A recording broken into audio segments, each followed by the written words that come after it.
Isang Aldab phenomenon. Kitang-kita ito sa tuwing dinadagsa sa mall show si Alden Richards at saan man magpunta si Yaya Dub.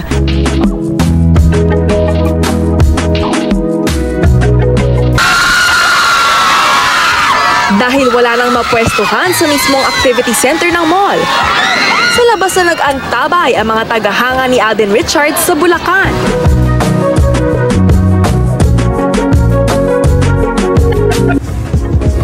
Kasi when I do errands day, usually, I always just go for comfort. So, mas comfortable yung clothes, mas makakakilos ka ng maayos.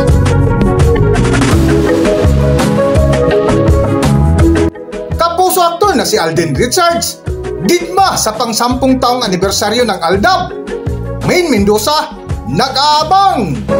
Kung bago lang kayo dito sa aking YouTube channel, huwag kalimutan mag-subscribe at pindutin nyo na rin ang notification bell para ma-notify kayo sa ating susunod na video. Maraming salamat!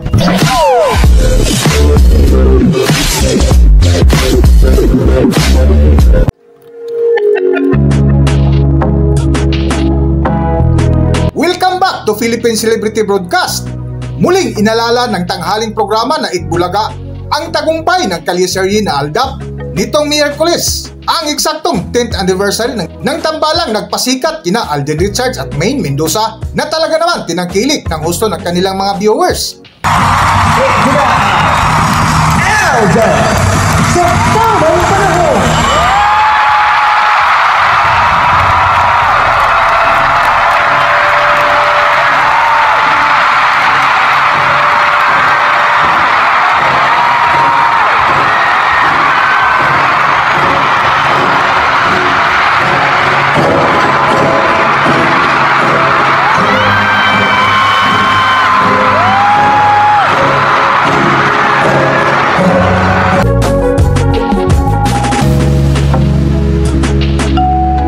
Lumipas nga ang isang dekada matapos mabuo ang tambalang Aldab ni na Alden Richards at Maine Mendoza sa isang segment ng longest running noontime show na kung saan si Maine Mendoza at ang buong AB The Barkads ay proud na binalikan ang tagumpay ng kalyeserye. Kaya hinanap ang gwapitong aktor na si Alden Richards ng mga avid viewers ng Itbulaga at mga naging fans ng Aldab Nation noon.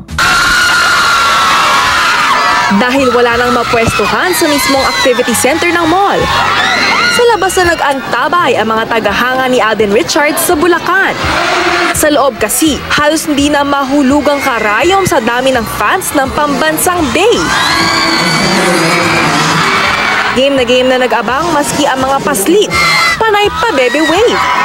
At di na nagpatinag sa ulan. Todo effort ang mga gwardya sa pagkontrol sa nasasabik na fans.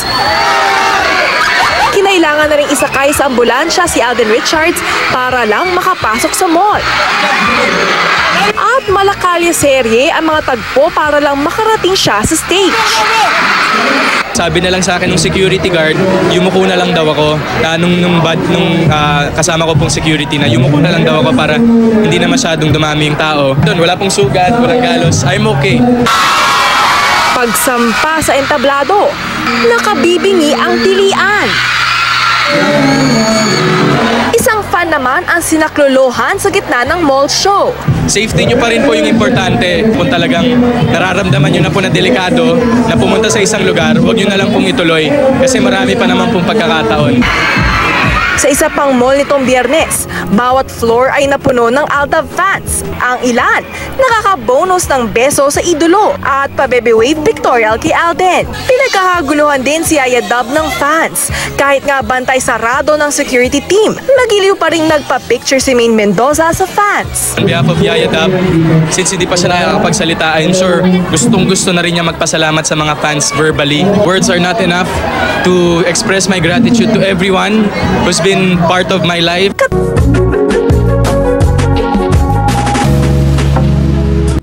May mga ang intriga nga ngayon kay Alden Richards na pakiramdam na dinidba ng gwapitong aktor ang 10 taon ng Aldab dahil nihaniho ni Alden ay hindi nagparamdam na kahit sa anumang social media post na tungkol sa 10 taong anibersaryo ng kanilang phenomenal tandem ni Mingay ay wala, na tila binira tuloy si Alden Richards ng mga Aldab fanatics. Nahirit pa nga ng mga intrimitidang netizens na sana raw ay nag-guest man lang ito sa TVJ nung time show kahit nasa TV5 na, dahil dito daw ito sumikat ang gusto na wala raw naman network war ngayon. Pero hopya pa rin ang Aldab fans at loyal The Barkads followers na sana raw ay may pa-entry si Tisoy sa isang dekada ng kalye-serye. Para sa highlights ng kwento, narito ating panoorin at balikan ang mga video clips ni na Alden Richards at Maine Mendoza bilang Aldab. Hanggang dito na lang muna ang ating video, at kung nagustuhan nyo, huwag kalimutan mag-subscribe at pindutin nyo na rin ang notification bell para ma-notify kayo sa ating susunod na video. Maraming salamat!